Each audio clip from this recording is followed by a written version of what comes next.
Surfer Boys, science, music promotion on this episode of Watchbots.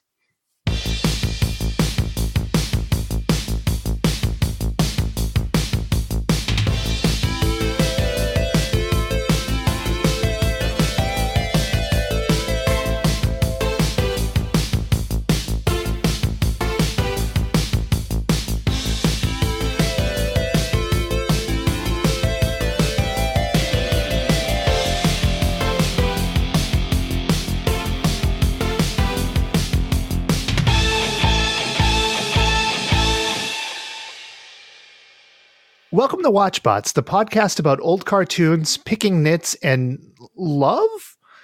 This is Ben, as always, here to guide you along, and I'm here with Shaylin. Hello. Hi. And Dave. Happy to be here, Ben. As we start, two notes I want to start with here.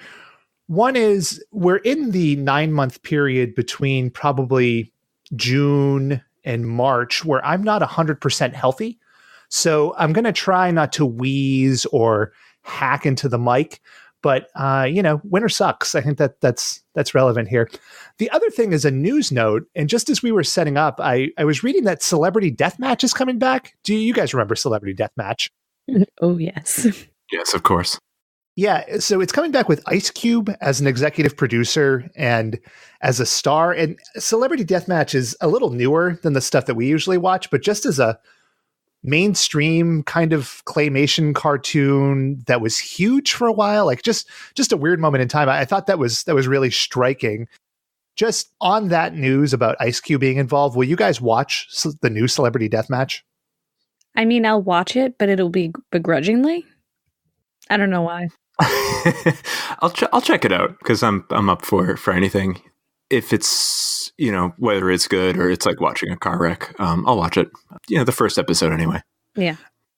I guarantee Celebrity Deathmatch will be like now celebrities. So it'll be like YouTube streamers versus Instagram influencers. And somehow it will still be amazingly wide watch. But I thought it was interesting. If those were the characters, would you watch it? Yeah, I think I would watch it at least once just to see if they're still doing the claymation or if it's through, well, not Flash. I guess Flash isn't big, but whatever the new computer animation stuff is. My guess is it wouldn't be old claymation, which I think lent a charm to the original series. But yeah, I'll probably watch anything once. I watched the horrid American Gladiators remake with Hulk Hogan like 10 years ago. I watched that religiously, so that's pretty much where my bar is. So there's not much I won't watch. But yeah. So a good relevant way to start out. But anyway, we hope everyone enjoyed our episode on Fantastic Max. I covered a few important bits on this week's Prime that you should probably check out, but we have a lot to get through today with our cartoon of the week. So enough fucking around. Let's just dive into it. So we'll start off with this week's stuff that we messed up or simple facts that we forgot. Must-Swiff for short, or the mea culpa of the week. And in going back through the episode, I found one thing that I screwed up and one thing that plays into a theory that Shaylin had. So for the screw up, I mentioned Police Academy toys, and I said that the actual hands were handcuffs. They're not. They're handcuffers, and I just hate myself for having screwed that up. A really elementary fact that I feel like a real pro would have known. And I don't want it to reflect badly back on the podcast. So I'll just say mea culpa on that. Can you guys forgive me for that horrible flub? You can't see this obviously, but I'm just shaking my head in shame. This is that's unacceptable. You can't reveal that we're not in the same location. You're ruining the podcast magic. Oh my God, the mystique is gone. Yeah, you're forgiven. Whatever. Cool. The other thing, Shaylin, you mentioned, you were thinking that this was an Inception situation, and I thought that there was some credence to that. So I went back and I looked at the episode, and wouldn't you know it, in the last scene where Max and his family are watching TV, just in the way, way back of the frame, there's a spinning top on the table. I'm not going to tell you if that top was wobbling or not. The resolution not really good in the YouTube video, but I think there's really something to that. Now, with that said, hopefully we never talk about Fantastic Max again. God willing. God willing. Yeah. Some stuff that I messed up is just simply selecting Fantastic Max to watch. I think that was the big screw up there. We're all taking our lumps, which I think the public can appreciate. Good positive way to start this episode. Yeah. We're a podcast of positivity. So I should note, as we get into this week's episode, I'm trying out a new recording setup. So I have a mic arm attached to a chair and it all feels very rickety. So if you hear just huge cuts or me cursing or like a crashing down in the background, just assume it was that. Today, we are talking about Denver The Last Dinosaur. And this was a Shaylin pick. So I assumed going in that this would be the most wholesome cartoon of all time, especially given that your other choice was David the Gnome. But I was wrong. So let me read the Wikipedia description and I'll hand it off to you, Shaylin. So the show revolves around the adventures of Denver the Last Dinosaur, who was released from his egg by a group of California teens, Jeremy, Marlo, Shades, Wally, and Casey, along with tag-along older sister Heather. The kids taught Denver the finer points of skateboarding and other pastimes while protecting him from rock concert promoter Morton Fizback, who wanted to use the dinosaur to make money. So, Sheila, why did you pick this? What is this all about? Well, first of all, you just called Mario Marlo, and I got to stop you there because there's a lot that rests upon his name rhyming. So I don't want to confuse our audience. It's true enough. So I remember Denver as being a really important part of my childhood. Although I can tell you, as we watched this episode, I didn't necessarily remember each individual character. And that's probably because each character is played by the same three people. And I'm sure we'll get back into the fact that very little diversity in the casting, but all expert voice artists. Can I interrupt you? Yes. There is a ton of diversity. What are you talking about? There's characters of every gender and race imaginable, but I guess we'll talk more about that. Diversity in the characters, but not the voice actors, Ben. Yeah, there's only like 5 voice actors in the whole episode. Oh, okay. Yeah. Mea culpa. So Denver was so big in my house growing up that my sister actually dressed as Denver for Halloween one year. And what I remember about this show particularly was that nothing was bound by science.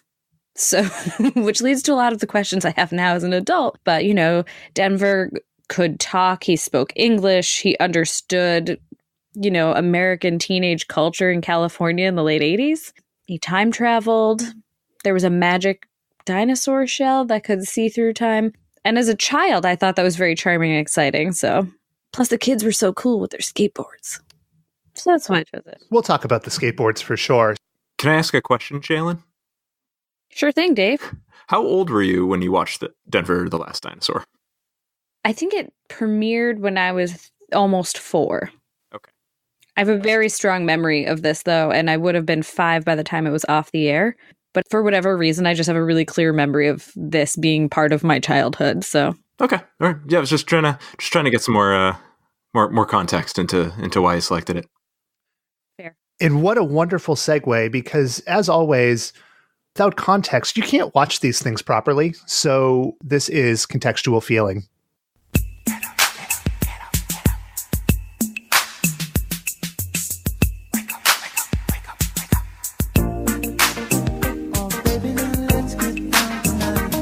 You want to know what you're seeing, you want contextual feeling.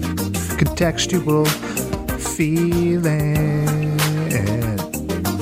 Makes you feel so smart. Helps to understand the art. You want that contextual feeling. We're talking about the pilot of the show, which aired on September 12th, 1988. Going into it, I assumed that this was sort of a response to The Land Before Time, which was one of those inexplicably huge movies. But Land Before Time actually didn't even come out until November of this year. So as we'll see, Denver the Last Dinosaur predates a lot of stuff. But since this premiered in September of 1988, and we've already talked about the top TV shows of October of 1988, there's not a lot of difference there. So I thought I would switch tacts and talk about the lowest rated show of the time, which is called My Sister Sam. And as always, this is from Wikipedia. The sitcom follows the lives of a 29-year-old San Francisco freelance photographer named Samantha, Sam Russell, played by Pam Dahmer, and her 16-year-old sister Patty, played by Rebecca Schaefer. Sam's life is turned upside down when Patty, who has been living with the sisters Aunt Elsie and Uncle Bob in rural Oregon after the death of the girl's parents, shows up on Sam's doorstep and announces that she is going to live with Sam. Now, I know it will come as a shock to you both that a Pam Dahmer vehicle would fail so horribly, but say it ain't so.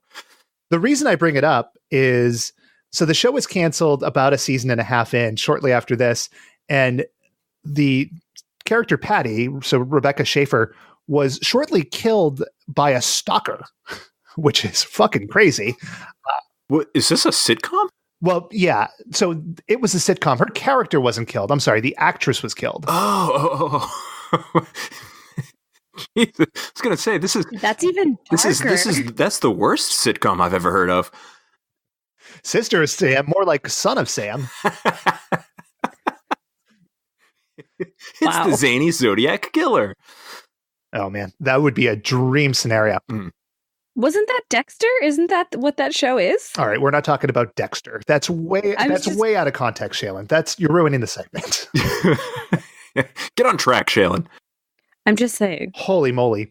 Now, the top movie of the day, again, I consider myself a bit of a movie buff, maybe not to an extreme degree, but these segments continue to school me because the top movie of this week was called Moon Over Parador. Have either of you ever heard of Moon Over Parador? If I have, I've repressed that memory very deeply. Is Richard Dreyfuss in that movie? Richard Dreyfuss is in that movie. He plays an actor hired by Raul Julia to play the role of a dead dictator. And it also has such luminaries as Charo and Ed Asner. And that was the number one movie in America that week. It seems really, really, really wild. So he plays a dead dictator? Right. Well, he plays an actor hired to portray a dead dictator. Oh, it's like Dave with Kevin Kline. It is exactly like Dave. Yeah. So okay. I guess September of 1988, really a time where movies and TV shows were just templates for other movies and TV shows that would come later. September and October of 1988 was just like garbage entertainment for people. Like, what was going on? What else was going on that year that like people were just like, fuck yeah, I'll check out Moons Over Parador. Like that's, I can't. I mean, cocaine was pretty big right then, right? Yeah, that's fair. Fair point. That explains a lot to me. Okay. Shaylin wins. I have to admit, I don't know the cocaine timelines, but we'll go with that. Going into this episode, I will say up front, if you watched it, you know it's a double-length episode, so we may not be able to get down into that gory, grimy level of detail you may want on some things, but you know, you'll have to deal with it. We are too. So this show had the most radical opening I've ever seen in my life. It's so 80s with all the neon and stuff. Like it's completely crazy. I'm not going to play the whole song because it's 1 minute and 57 seconds long, but we'll play a little teeny clip of it. Denver, the last dinosaur. He's my friend and a whole lot more. Denver, the last dinosaur. Shows me a world I never saw before. I guess we could almost just cut the episode there because you hear those sentences probably 400 times during the whole episode, but I guess we can continue on. Another funny thing I noted about the song, just thinking back to Fantastic Max, I know I said we wouldn't talk about this. There's another line in there that reminded me of Fantastic Max, and it feels like every TV theme song of the time must have just been padding for length. Let me play that one for you real quick, too. Everywhere we go, we don't really care if people stop and stare at our pal Dino. From prehistory through the rock and roll spotlight, we found a friend who helps us make it through all right. I guess with that in mind, maybe Shaylin, I agree with your cocaine theory a little bit here because it's just insane. Like it's weirdly worded. It's very long. Everything feels very long. What did you guys think about the introduction of the show? I've been singing that song pretty much on loop since 1988. It is an earworm by definition, in practice, in every possible way.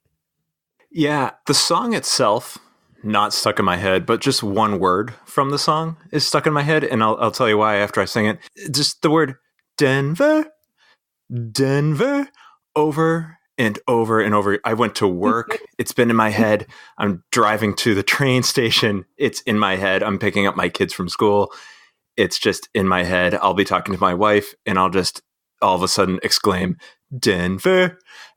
And it's that little snippet from the theme song plays throughout the rest of the episode over and over again, sometimes subliminally and other times like really ostentatiously. It's stuck in me forever, and I don't think I'll ever shake it. that's the one. There we go. Yeah, I almost forgot. It's an earworm for sure. So we're introduced to, I guess, what you would call our main human characters. Mario, not Marlo, it's Mario. Shades, Jeremy, and boy do I hate Jeremy, and we'll talk about that. And then there's Wally. Wally, I feel sort of a kinship with, because I'm pretty sure I was well, Jesus, what the hell am I talking about? I was a chubby kid with glasses who would say like weird, nebbish sort of things. So I felt a real kinship with Wally, but let's just get a quick look at what their relationship is like. Check it out, Mario. This dude looks like Mr. Moreno, the algebra teacher. Yeah, except this guy's a lot younger. That skeleton's thousands of years old. Yeah, like I said, younger than Mr. Moreno. Come on, you guys, cut me some slack. So you have Mario, you have Shades, who sound exactly the same, and I think are just more or less the same character. You have Wally, and then you have Jeremy, who is a nerd, but he's a nerd who wears a football jersey and has amazingly blonde flowing locks. Like, I hated the character of Jeremy, but the thing that struck me immediately, this is the BK Kids Club, right? Did you guys think about that at all? That just me? Well, there's no girls here yet. Oh, but there are. Well, we'll be introduced in a second, right? So Mario equals Jaws from the BK Kids Club. Shades equals Lingo, and that maybe is not the best connection, but bear with me. Jeremy is Kidvid. IQ is Wally. Then in a few minutes, they're joined by a tomboy girl, Casey, who would be Boomer in the BK Kids Club, and a blonde girl who takes pictures, Heather, who snaps. Like, outside of Wheels and the dog, it's the BK Kids Club, more or less. Well, they have a dog and a dinosaur, too, so that's close. Yeah. See, and the BK Kids Club launched in 1989. So yet another thing that Denver came before, and maybe Denver was more of a trailblazing show than we ever knew. It's the architecture. So I didn't think of the BK Kids Club. I thought of the Ninja Turtles, but instead of ninjas and turtles, they're just teenagers. And this is them. So Wally would be Donatello, Jeremy was Leonardo, Shades was Michelangelo, and Shades was Raphael, and Mario was Michelangelo. So it's like it's just like their personalities, but none of the cool stuff that you see with the Ninja Turtles. That was my take. Because they had a dinosaur. Right. How much cooler can you be? They have a dinosaur. This is true. And that dinosaur can shred. Accurate. Oh, yeah. So these kids are totally bitching, right? They're skateboarding in the grass. They're riding bikes. They're just, well, they're portrayed as hot shit. I guess they're probably not. But the definition of radical. Absolutely. Absolutely. And so much of their talk is just this weird, like, kind of SoCal banter. And I grabbed something I think is representative, but let's take a listen.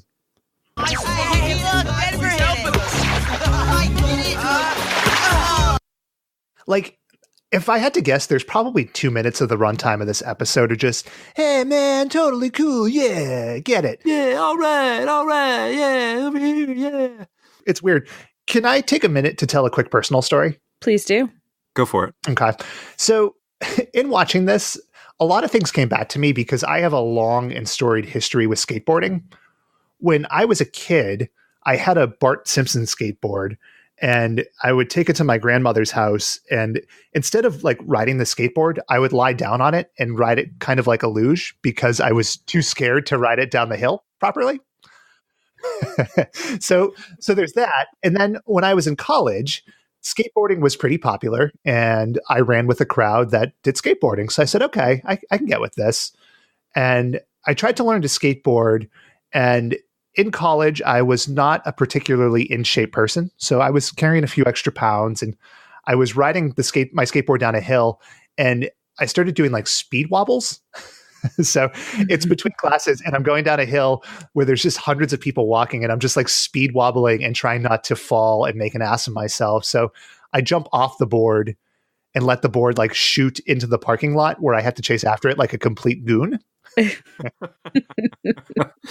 See, where I thought you were going with that was that you just reverted back to your 5-year-old self and just laid down on the skateboard and just rode it like a luge again. Yeah, a crowd of people.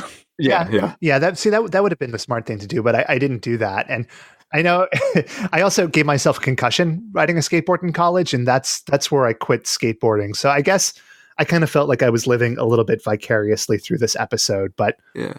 I'm glad you stopped. You got to quit while you're on top. That's good. Right. Yeah. Yeah. I mean, if I hadn't stopped, who knows what would have happened? Wouldn't be here for sure. So anyway, I digress. So we're introduced to our main antagonist, Morton Fizback. And Morton kind of sounds like Rodney Dangerfield even, but he's wearing like a purple suit and he's trying to buy fossils. It's kind of confusing. Well, let's meet Morton. Yeah, I tell you, this statue is just what I need for my new show, Rockin' Dinos. Just name your price. It took such a long time in this episode for me to understand Morton and like what the hell it was he's trying to do. We'll get into it. Like, I don't want to spoil what his plan was, but he's a music promoter. He is an importer-exporter. He's a thief. I kind of think he's a pedophile. He's a lot of things, but that's where we meet Morton. So I've watched this episode twice, and the first time I was like, oh, there's the bad guy. Whatever. They're just establishing that he's a bad guy. The second time, I realized that he was trying to buy a fossil from the museum curator and just like offering $50 for it. Like he's not a very good swindler either. Like he's like, yeah, I'll get this for $50. Oh, whatever. It is so messed up. And I do not understand. Like, bad guys are supposed to be like really clever and scheming. He is not. He is an idiot. That's definitely true. I actually wrote in my notes too, what band manager is hanging out at museums? Like, he's supposed to be like super skeevy, and he goes to like the place where the most culture is in their city for reasons I don't really understand. Part of me thinks that they were relying on like, oh, kids will think $50 is a lot of money. It will be a funny joke for their parents. Well, when you factor in inflation, I mean, $50 probably was a lot of money, but there's a lot of weird shit going on with Morton. And I think I kind of want to park him for a few minutes because once we get to the concert itself and his plan becomes clear, I think we could probably spend a lot more time talking on him, but we're just meeting him for now. Yeah, we're just meeting him for the moment. So we've met Morton, and now we meet just the best characters in the entire show, and that's Nick the Hammer and his gang. And let's meet Nick. Hey, how about a boost over the fence, shrimp? What is that? Then maybe in a million years, some guy'll find your bones, huh? Gee, Nick, isn't that where your parents found you? Hey, one more remark like that, and I'll squeeze you into fossil fuel. Again, we've got more on Nick's gang, and we'll talk about them later, but I took a screenshot that we'll post on Twitter.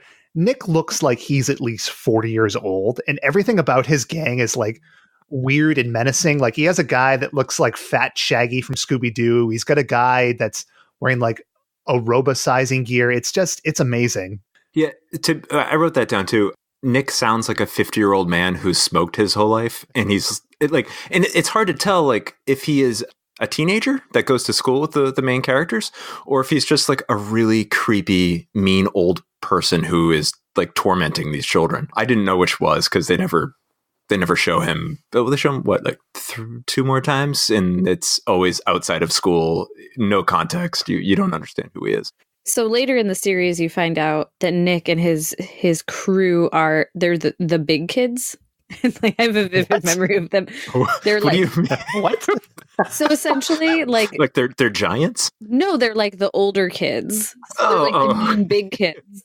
And that was like, that became code in our family of like, oh, you got to stay away from the big kids because they're mean. But what does that mean? Like, I assumed that the 4 main kids are 12 or 13. So what does that make Nick? Like 27? Like 17, I think. Jesus.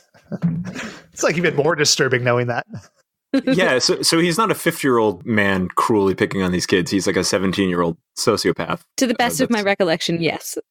Good. Thank you for bringing us up to speed. You're welcome. All right. Well, that said, Nick and his crew chase our gang of 4, and the kids escape into what I think is a construction zone. I guess it's technically an excavation site, but you wouldn't really know because it's surrounded by wooden fencing and there's literally nobody inside it.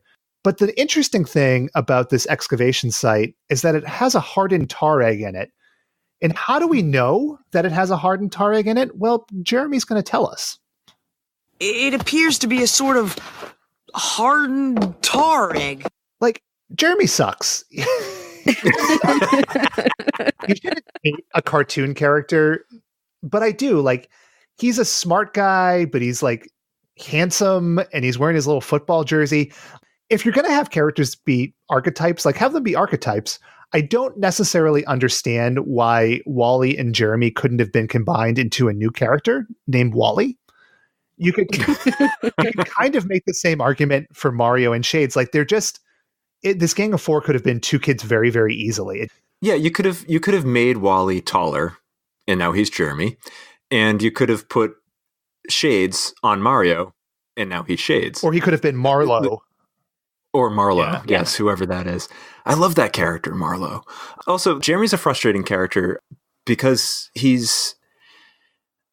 I hate when shows do this. When they try to make people sound smart, they just make them say like 50-cent words and be like really... like, how do I describe it? Just have like over-explain things.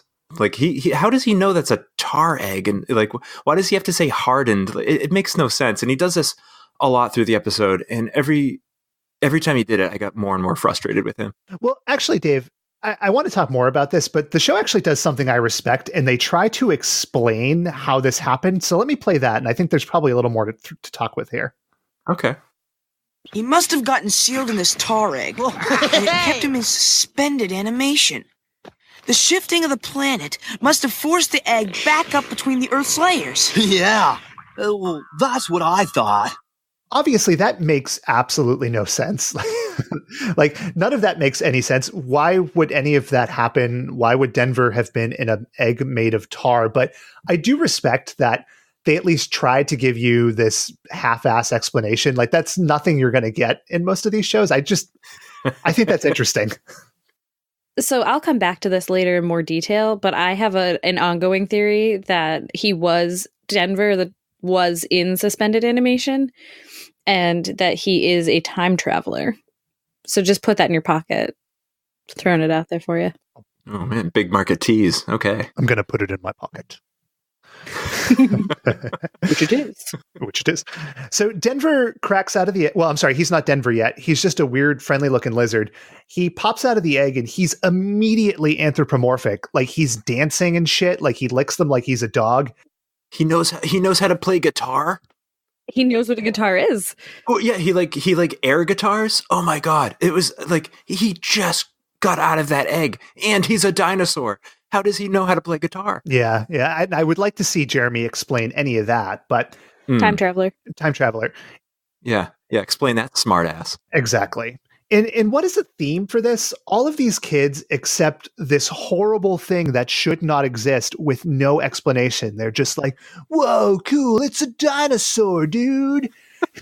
So as all teens do, they decide to name this friendly mutant. And a bus drives by with a Ski Colorado advertisement on it. So they decide to call him Denver. And like, I found myself thinking, like, what a stroke of luck. Like, what if the bus had been advertising, like, I don't know, Danny's pencil sharpeners or something? Like, would they have called them pencil? Yeah, I thought the same thing. Like, what if like Ski Utah came by and they're like, let's name him Salt Lake City, like Salty the dinosaur, Lake Tahoe the dinosaur. Yeah, it's awful. Also, to spend a little bit of time on their naming of it, I want to set the scene for that. Like the bus drives by, Shades sees the sign. It says ski Colorado, and then there's a picture of a snowy mountain range, and then it does this awesome transition to the dinosaur, and it just so happens that his spikes and scales are the same exact width and height of the mountain peaks on that billboard. I almost threw up after I saw that. It's like that was so fucking cheesy. Even for this show, that was the pinnacle. There is an explanation for that, at least, Dave. Would you like to know what it is? Yes, Kismet, baby, simple Kismet. So Morton watches this whole scene, just like panting heavily the whole time, and this is just the convenient break that he needs for his dinosaur rock show. I could think of a better place to keep little Denver. In my new Rockin' Dinos Roadshow. Enjoy yourselves while you can, little brats, cause this dino will soon be mine! What a bastard. Oh, I get no respect at all. So the kids need to get Denver out of the excavation site, and you'd think it'd be hard to transport a dinosaur through town, but fortunately, by some stroke of luck, there's a parade that they glom onto. And this is very reminiscent of The Fugitive, in the scene where Harrison Ford gloms onto the St. Patrick's Day parade. And wouldn't you know it, The Fugitive came out 4 years after Denver. So again, just a real trailblazing sort of show. It's really incredible stuff. But thank God for this parade. There's tourists. Nobody questions why there's a dinosaur. Their town is apparently just full of fucking idiots. No, they talk about, they think it's a machine. And the guy that has his ice cream stolen says, no, I've seen these before. These are those dino robots. There's a whole conversation. Did I just blank that out entirely? Apparently. And then Denver reaches over and eats his ice cream. And I wrote down the question, how does Denver, who is a dinosaur, know how to eat ice cream? Well, that's instinct. Ben, I know why you blanked it out, because it's completely useless and pointless to the rest of the plot. That's all. That's what. No, it explains why people aren't panicking that there's an actual fucking dinosaur walking down the street in the middle of a city. Well, that's the thing. I mean, nobody panics at this dinosaur. They spend a lot of time through the whole episode talking about like, oh, we've got to get him from point A to point B. But like, so many people see this dinosaur and just don't give a shit. Like, well, it's because he's a cutie pie. That's why. Right. That's probably true. So anyway, we're about 4 minutes into the show and we are way, way behind. So I'm going to push us ahead a little bit. About 10 seconds. So they get to Wally's house, and this is where, to me, the show completely falls off the rails. Jeremy finds a piece of the egg in his bag, and this is where we're introduced to the real most important character of the show, and that would be the narrator. So let's meet the narrator. Denver held out a piece of his tar eggshell. It appeared that the shell had magical qualities, for as the boys touched its gleaming surface, the shell began to quiver and quake, until images of Denver's dinosaur world of millions of years ago were revealed in a mystical flashback. What in the fuck is this? Yeah, Shaylin, what the hell's happening? So this is a convenient way for them to extend the plot lines of the show by giving the opportunity for time travel. But like, it's more than that. So to explain to the listener what happens here, there's a flashback and the narrator's talking about dinosaurs. Like, she's giving facts about Triceratops and T-Rexes and stuff. And it's really weird.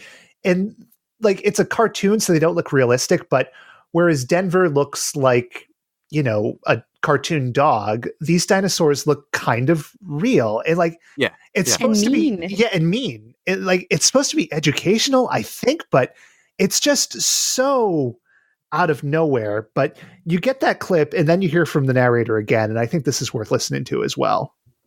When Denver's first flashback ended, the boys, who now had a much better understanding of their newfound dino friend, returned to their present-day adventures. It's just like the clunkiest transition from a clunky flashback back to the present day. But The things I like about it, one, it's his first flashback, which implies that there will be more flashbacks, which I could not have been more excited for and which don't happen in the episode. And two, they feel like they could understand him better. Like, did they not know that he was a dinosaur? I'm not sure like what the educational portion of the show actually taught them about the personality of Denver. Yeah, have they never heard of dinosaurs before this moment? Like, we know they have because they started in a museum about dinosaurs. Yeah. Yeah. Okay. Yeah. All right. It's really bizarre. I have another question. Who is the narrator? Like, you know, sometimes you have in shows like, well, they have the narrator and it's like it's revealed it's a character that we've already met, or it's like an old sage character or something like that. Did they ever reveal who this narrator is, Shaylin? No, she's just the narrator overlord. Oh man, that is so that upsets me so much for some reason. I don't know why. It's absolutely 100% unequivocally the voice of God. I'm completely convinced of that. Yeah, I support it. Completely convinced. Also, when they were showing these dinosaurs, I didn't know. I couldn't remember this. I remember watching the show, but I couldn't remember really what it was about. I was half expecting like them to show like it was a creationist type of thing. Like they were going to show like Jesus Christ riding a stegosaurus or something like that. Like I was waiting for that to appear. That's amazing. That's amazing. That seems like a really missed opportunity for a reboot somewhere. Well, the funny thing, I was going to mention this. There is a reboot. I haven't seen it. I really want to. So it premiered in France in August of this year. So we'll try to track that down. But I think that's something we're going to have to follow up on. Oh, definitely. Denver then meets Wally's sister, Heather, who, again, not really concerned about a dinosaur. She just calls him a stray animal. But the boys spent all this time getting Denver to Wally's house and then immediately decide that he can't stay there. So they have to transport him again to the conveniently abandoned high school gym. And the way that they do this is we're talking about. They decide to dress him up, and he's got like an army coat that would be too big for Andre the Giant, a broom head, so he looks kind of reminiscent of Kid from Kid and Play, if you remember that big flat top. And Shades pulls out one last touch, which is an extra pair of sunglasses, which, thank God, are dinosaur-sized. I pulled a clip of the crew running into Wally's neighbor, and it's not really the neighbor who's important, but it's how Shades explains who Denver is. I don't believe I've ever seen this fellow. That's because he's an exchange student. That's right, from Europe, and he doesn't speak English. Does that remind either of you of anything? Is that Back to the Future? No, it's Encino Man. It's Encino Man. It's the same exact thing. Sean Astin and Pauly Shore find Link. Now, mind you, he's frozen instead of in a tar egg, but they bring him back to the house, clean him up, walk him around, and explain that he's an exchange student. It's the same exact plot. And I looked, and Encino Man came out 4 years later. This is like Illuminati shit. Like, there is so much stuff in this episode that... I'd like to call Denver The Last Dinosaur and the ultimate blueprint. The foundation for everything made in the 90s. Yeah, like I started seeing like Masonic symbols in the back, like just really, really wild stuff. I just, there's so much stuff here. But anyway, so they get Denver to the gym and he's very sad. And that's the end of day one. Everything that we just talked about happened in less than a day. Bear this in mind because this becomes important later. Can I interrupt? There is, I'll just interrupt. This is where I start to feel bad for Denver. Yes. They bring him to Wally's house, and then they immediately think like, we got to get him the hell out of here. Heather tells them about this old gym, and they assume just because Heather, the older sister, told them that it's abandoned, they assume it's abandoned. They sneak Denver over there, and then they lock him up in the gym. They With leave a peanut him butter alone. sandwich. He's like, in a cot. He had a cot. Well, all right. Never mind then. I don't feel bad for him anymore. No, I felt a very strong emotional response to that scene because Denver is animated in such a way that he looks like an actual dog. Like, it's just the saddest. Yeah. So it's like if you found a dog and then you brought it home, you're like, I love this dog, and then you immediately just kicked it out to the curb. Get the hell out of here. Just crazy stuff. So Yeah. Denver's very sad. The kids go home and sleep in their warm, comfy beds. And we move on to the next day where the kids are in school and Morton is on the move. He's scheming and dreaming, baby. He has 2 bounty hunters whose names, I can't even remember if they were mentioned, but one of them looked uncannily like Roy Orbison. But as will happen, Roy Orbison's got some of Mice and Men qualities, which are a little bit uncomfortable. Let's take a listen. Just one question, boss. Yeah, what is it? How will we know which one is the dinosaur? So wacky. Morton also recruits our old friends Nick the Hammer and his gang. And I pulled another clip that is not at all hugely important to the plot. And so maybe I shouldn't play it, but it genuinely made me laugh out loud. So we're going to do it. Hey, dudes. How'd you like to make some easy cash? Hey, if it don't involve work or time in a slammer, you can count on us, says Nick the Hammer. What are you, a songwriter? So, it keeps our streak of badly rapping characters alive. And badly rapping bad guys. Why is rhyming so bad?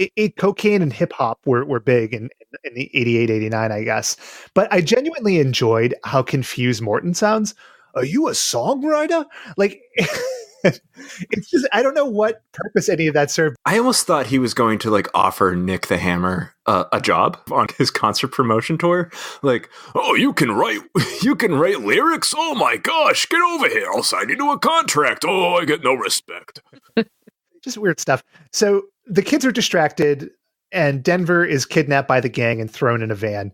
So this part's kind of fun because the kids chase after Morton's van. Wally and Jeremy and Shades are on bikes and Mario is on a skateboard. And if you've ridden a bike and you've ridden a skateboard, you know that a bike is faster, but Mario has no problem keeping up with them. And I was going to call it out as a factual error. And then I realized that Mario was probably skitchin', and skitchin', as we all know, is totally bitchin' and beyond reproach. When Morton puts Denver in the dinosaur in the van, I don't know how they fit a dinosaur into a van in the first place, but his head is just popping up out of the roof. And so I didn't know that they had like vans specifically designed for tall dinosaurs, tall animals or dinosaurs, giraffes. Like, what is Morton importing and exporting that he needs that open roofed van? At this point, it's not even clear like what Morton's plan is, but that starts to crystallize in a second here. So let's talk about that. So for the first time, Wally accepts that Denver is gone. And I'm going to call him like Peter the Apostle because he denies Denver a lot of times in this episode. The kids go back to Wally's house and they're playing table tennis. You know, when you're really depressed about losing your dinosaur that you've known for a day, you go and play some table tennis. Yeah, they're real worried about Denver. They chase after the van for about 3 seconds on their bikes, and then they just go back to play ping pong. That's not even like the most horrifying way that they abandon Denver, but we'll get there. So Heather very conveniently shows up with a very convenient poster that was very conveniently printed and distributed in 0 time, where there's a one-night only concert with Denver, and then Denver's going on a tour to Japan. Let's let Heather tell us about it. Listen, you guys are never going to believe what they were giving out in the mall today. Heather, I don't think we really want to hear about it right now. Oh, I think you will. Morton Fishback presents appearing one night only concert.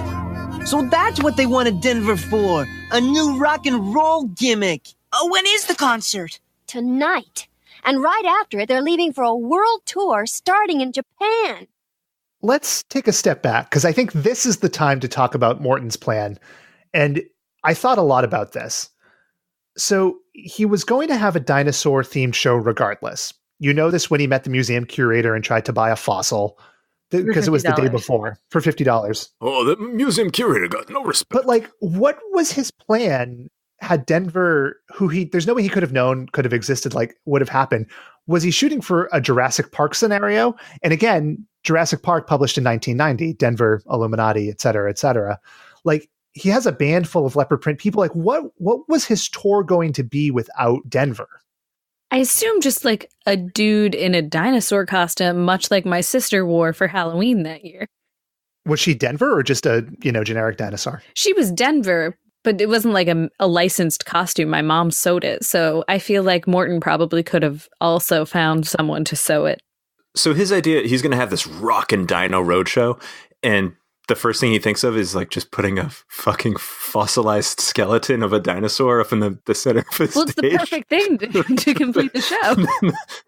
Nothing says badass live rock like a giant skeleton that doesn't move or do anything.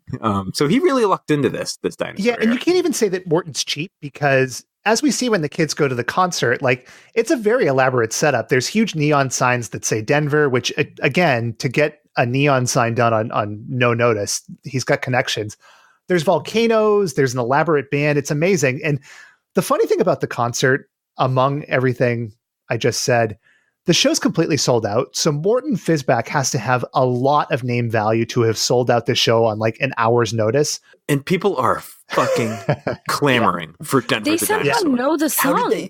They know Denver exists. This is the thing, right? So the kids are stoked, and I did pull a gif of this. We'll put this on Twitter. It's hilarious.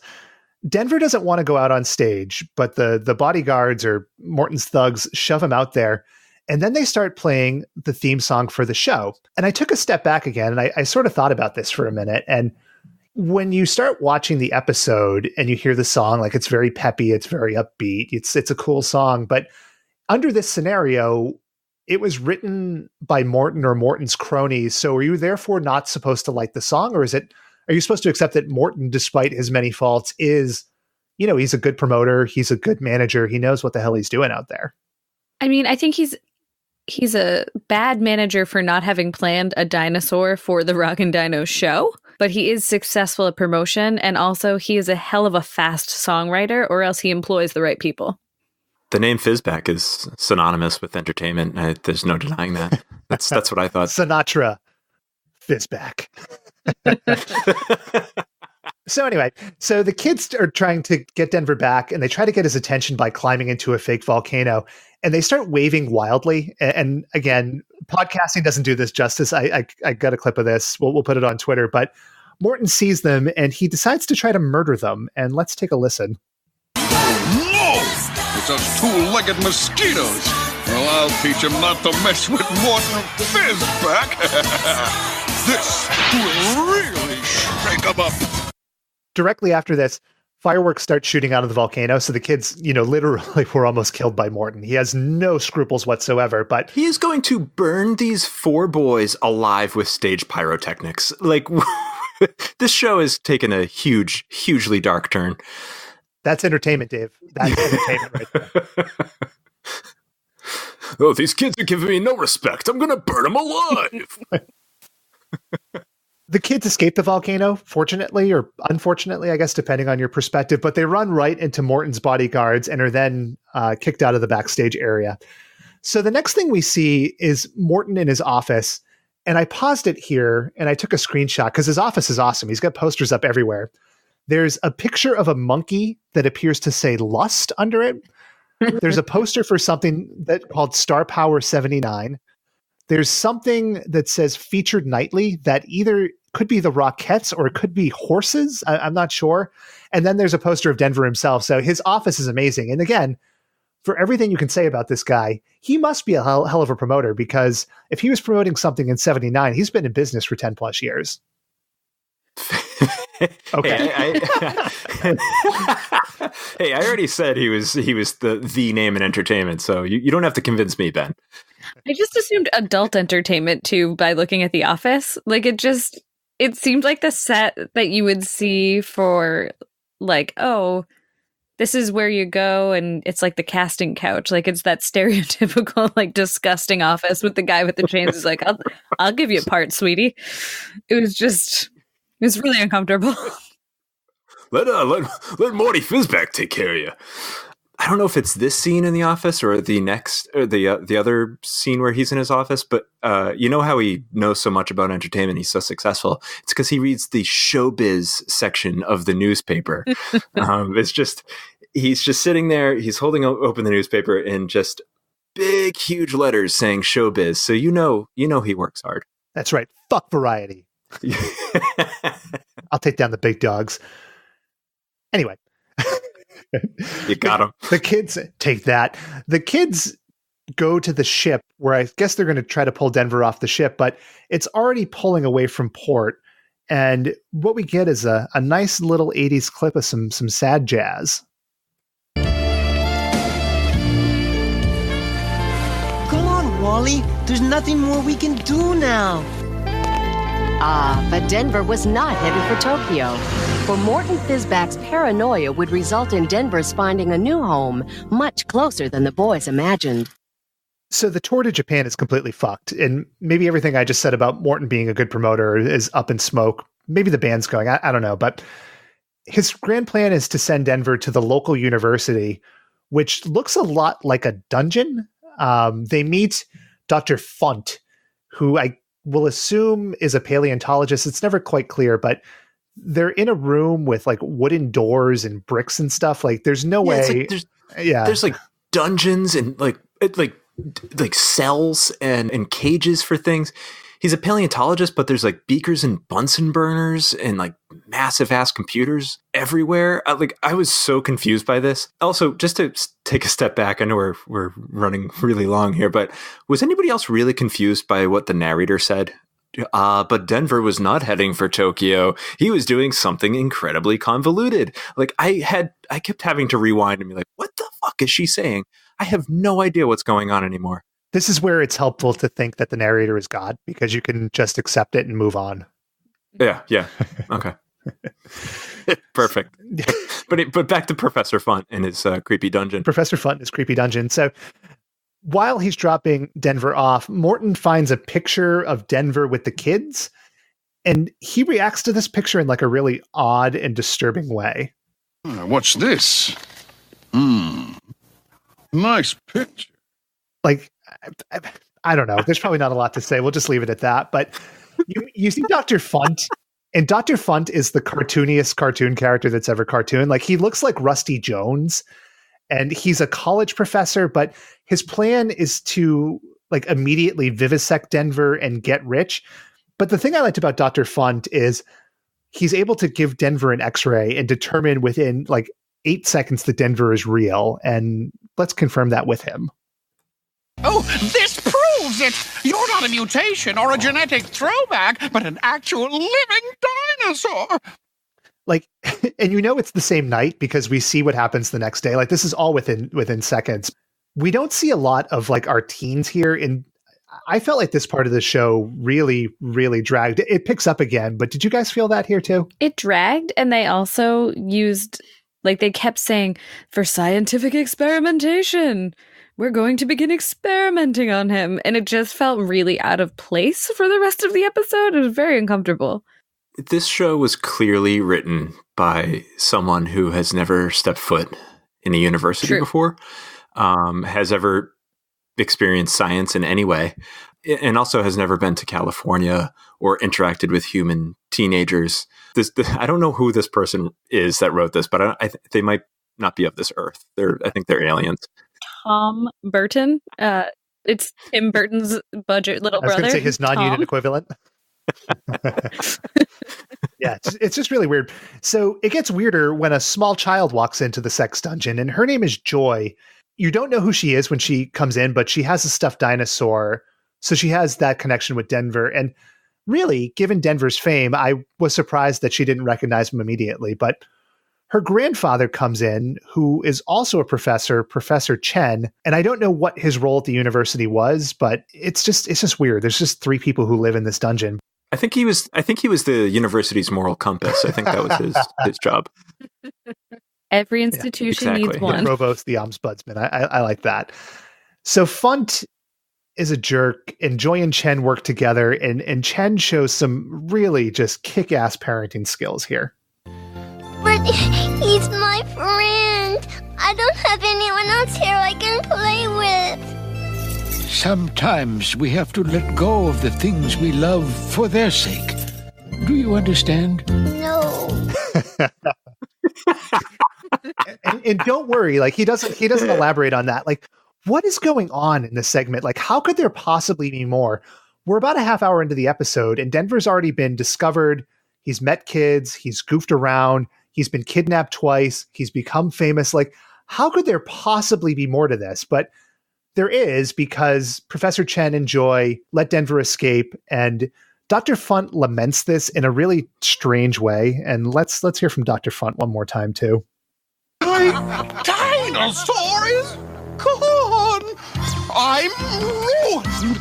I'll probably have to leave the country. I thought that was hyperbolic, but as it turns out, he really does leave the country. And because the next day he's in Australia. Like, I don't know. It's just weird. Maybe there's nothing to say about it. It's just weird.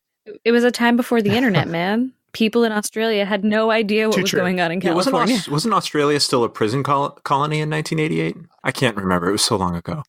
Anyway, do you know what we haven't had in a while? Some crazy, insane exposition. We haven't heard from the voice of God. Do you want to hear from God? I'd love to hear from our narrator overlord. Absolutely. Of course you do. And so Denver began his long trip home. Like most animals, Denver possessed a natural homing instinct to guide him along the way. Using ancient skills that had been hidden deep within his mind, Denver was able to make his way back to Los Angeles. Like, what is this? Like, what are his skills that he didn't know? Again, Jalen, does he develop skills over the course of the series? Is he like a Jason Bourne character? Like, what's going on? He doesn't develop skills, but every once in a while he just calls on skills when they're convenient for the narrative. Okay. Like, he's floating down a river, he's hitchhiking, so I guess he has the skill of the grift. Is that fair to say? I could agree with that. I hadn't thought about it that way, but sure. Yeah, his skill is just walking in one direction. Like, that's all he does. Or, well, there's that little pop noise during that clip. He's like sticking his finger out, putting it in his mouth and sticking it out and feeling for the wind, like every good navigator. Ancient skills. Yes. Yeah. So Denver makes it back to Wally's house and he runs into Heather, and she's meeting up with her boyfriend, Chet. And there's not much to this other than I noticed that Wally and Heather's house is very, very empty. Like, they're walking through a big room with a bay door and there's the head of a buck on the wall. And that's it. It's a really odd world, but Heather sends Denver to find the boys, and we are immediately back to more fucking crazy narration. As Denver entered the park, he became more and more excited about seeing his human friends again. Meanwhile, the boys were trying to forget Denver because as much as they liked their dinosaur friend, they were sure they would never see him again. This is so fucked up. Like, they're sure that they're never going to see him again. They had literally seen him the night before.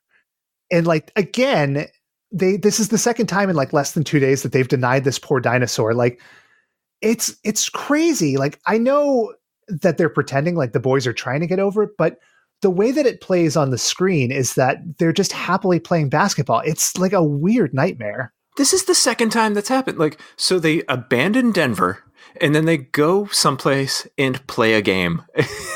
It's so bad. And even the narrator's in on it. Like, meanwhile, the boys were trying to forget Denver. They would never see him again. These kids are the worst. They are so bad. Last week, you talked about A.B. Sitter from Fantastic Max being the most ineffectual character and unlikable character. I disagree. These four boys are way more unlikable and way more ineffectual than them. Or than him. I think specifically Jeremy. Yes. Yeah. Yes. Jeremy can suck it. He's an asshole. And when they show Denver overhearing the conversation as they're playing basketball, he has the same exact look on his face that a dog gets when you step on his foot by accident. It's like, why did you do that to me? Yeah. I don't understand. Also, they are the worst basketball players in the world. There's like 10 seconds of them just missing shots. Shailen, I'm glad you mentioned Denver's reaction, because I have the most fucked up thing left, and that's what Wally says, and I think we have a little bit of Denver's reaction here too. Who wants a stupid dinosaur for a friend anyway? And the shot after that is Denver just hanging himself from a tree, and it's the end of the show. No. So sad. He went back to Heather and Wally's pool and opened his veins and drowned himself. It was terrible. That's so sad, you guys. But no, that's not really what happened. What does happen is that Wally and crew are accosted by Nick's gang again, and these guys are like the fucking sharks. I absolutely loved this gang. Let's listen to Nick. Well, it's our old friends. Who you trying to fool, Nick? You guys don't have any friends. Hey, I think it's time we trash these wimps for good, Nicky. And Nick pulls out a switchblade. Like it's dire. It's dire stuff. So Denver sees this, and the narrator inspires him to become a real dinosaur. And I'll put this on Twitter too, but Denver is wearing sunglasses, and he channels the Tyrannosaurus Rex, and the sunglasses become pictures of Tyrannosaurus Rexes. And he roars and he thunders at Nick's gang. And Nick's gang proves to be the most reasonable group of people in the episode because they are actually scared of a dinosaur. Yeah, I'm just at a loss. I don't even know what to say anymore. Well, should we get? Do we want to get to the thrilling conclusion then? Absolutely. So Denver runs off Nick's gang, and wouldn't you know it, he gets kidnapped again for like the 15th time. It's absolutely amazing. His ancient skills didn't account for the kidnappers.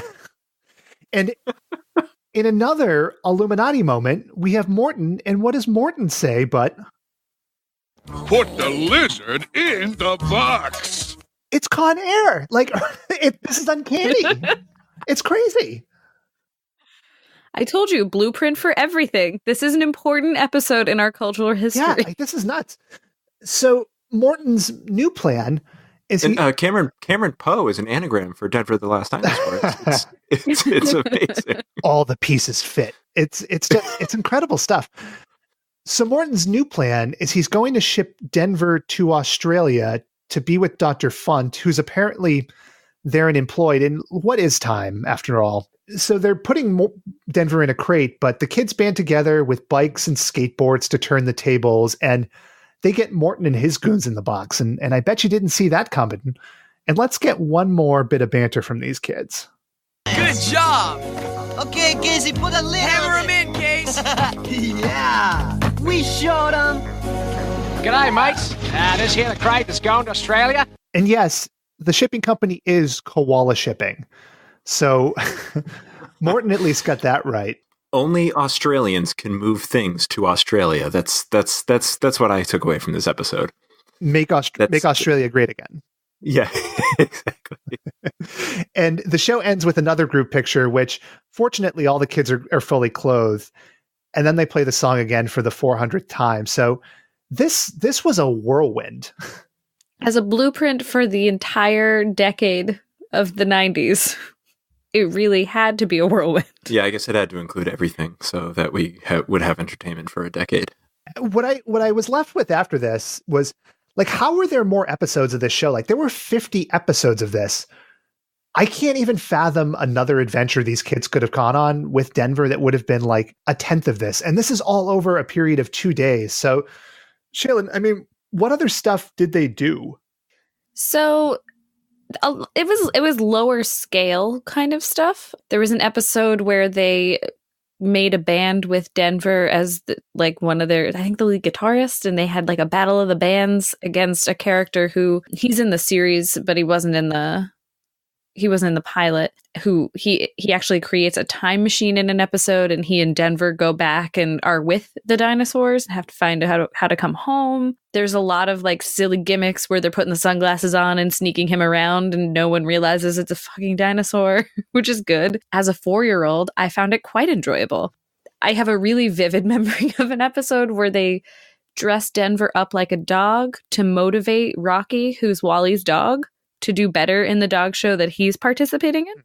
So a lot of zany antics. It's all a rich tapestry. So let's move on to our rating system here. And our first one, would you show this to a kid? And Shaylin, this is your choice. So let's start off with you. I would show it to a kid, but I'm going to need my kid to outgrow the Y stage beforehand. Shaylin's answer every time is yes, but not my kid. Every single time. I would not show Fantastic Max to a child. Dave? Yeah, like it at times confounded me, but it's harmless. So yeah, I would show this to a kid. Yeah, I would too. For all that we're talking about it and the just immense amount of time we spent talking through it, it really did kind of breeze by. So I wouldn't have a problem with it. And let's go with 1 to 5 hardened tar eggs. And Dave, kick us off. I'm going to have to go with 3 out of 5 hardened tar eggs. It's a fine episode of a fine, of a fine decade. I don't know. Jalen? I'm going with 5 hardened tar eggs for fear of upsetting the narrator overlord who has cast a blueprint for all entertainment in history. All right. I'm going to go with 3 hardened tar eggs, but 5 Illuminati conspiracies. Just cover all our bases here. So, Shaylin, as this was your choice, you've set up our game this week, and you have a legacy to live up to here. We have a reputation for really brief, non-meandering, engaging games, and I hope you can live up to it. So, yeah, and the jokes have been really, really good. So, kind of make sure you stick to that plan. Week one jokes were good. Why don't you tell us about the game? All right, so welcome to Truth or Tar Pit. This is a game of facts versus cartoon liberties. So at the beginning of the episode, our narrator overlord talks about 5 different dinosaurs that are alive with Denver. The boys learn about them, and they gain a much better understanding of their new dino friend. So I'm going to start with a really easy, softball to both of you. These are all true or false questions. So true or false, the Triceratops was an herbivore. Dave. True. Ben. My head says true, but my gut says false. Well, you're an idiot. I started with the easiest possible question, that the Triceratops is a vegetarian dinosaur. Oh. Ben Cheaton said it was a softball. Well, I did. I'm in my head about it. Let's move on.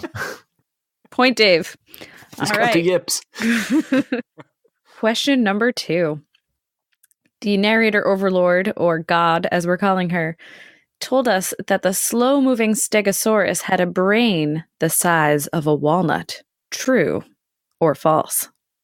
Ben? True. Dave? True. You're both right. That's right. Denver The Last Dinosaur was educational. Somehow. Everybody wins. All right. So, the pteranodon, one of the largest flying reptiles, had leather wings. True or false? We'll start with Dave. False. Ben? I will say true. Well, no, it's false because leather is man-made. So, no. The pteranodon, a frequenter of Wilson's leather. Wilson's leather of the prehistoric tanner. That's oh man, Ben, you are stupid. All right, so our last question, true or false? Was the Brachiosaurus truly the largest of the dinosaurs? Who goes first? Oh, you can go first. Thank you. I'm going to say false. As we all know, it was the Indominus Rex or the Moasaurus. I'm going to say false too. So it took me a little while to track this answer down because I was trying to go by 1988 standards. In either case, the Brachiosaurus was not the largest dinosaur specifically. However, the largest dinosaur to roam the earth is in the family of the Brachiosaur. So on a technical question, you're both correct. I was going to say it took us a long time to get there. And if you went by 1988 standards, the largest dinosaur would be Denver, who was the last dinosaur. I suppose the latest dinosaur to walk the earth, sure. No, Denver was the largest dinosaur in terms of popularity. That you saw those raving fans. Yes, indeed. They were crazy for him. Did I win? No. So you failed a bit. Dave, you did well on that one. But thanks for playing, Ben. Even though another bullshit game. Let's move on to the mailbag. And if you want to get in touch with us, you can email us at email@watchbotspod.com. And today's question is from Chillum Defoe. What's your preferred Saturday morning cartoon cereal? I'm going to go with Pebbles and either chocolate or fruity variety. Yeah, I'm going to go probably the Zelda cereal or the Super Mario Brothers cereal. Bold choices. I'm going to go with Frosted Flakes, and not just Frosted Flakes, but dry Frosted Flakes. As a kid, I hated milk with cereal. Like, I just hated that soggy feeling. So I would happily sit and crunch and munch on dry cereal. Wow. You're kind of a lunatic. Didn't that like cut your gums up? Well, no, because they weren't made of broken glass. It was just cereal. It just sounds painful. Oh, you know what? I'm thinking of Captain Crunch. Captain Crunch, when you ate that dry, that would just mess up your mouth. You're thinking of frosted bag of glass. Yeah. Oh. Frosted batteries. Cocoa Rocks. Any last thoughts on Denver the Last Dinosaur, guys? I have so many. You know what Denver reminded me of was the transitions from commercial breaks. I wish shows these days did that, because that is fantastic. The commercial breaks had a way of injecting every single character exiting and entering the show from a commercial. It's awesome. And I wish more shows would do that. Yeah, I could get behind that. And it makes me feel like, too, at some point, we should probably do a show just on commercials. I think that would be kind of fun, but let's save that. Let's save that for another day. You can follow us on Twitter at WatchbotsPod. My Twitter is @BoganPlays. Please subscribe, rate, and review on iTunes, Spotify, or whatever platform you're listening to us on. For Dave and Shaylin, this is Ben. Thanks for listening to another episode of Watchbots. And until next week, let us leave you with one more earworm. Denver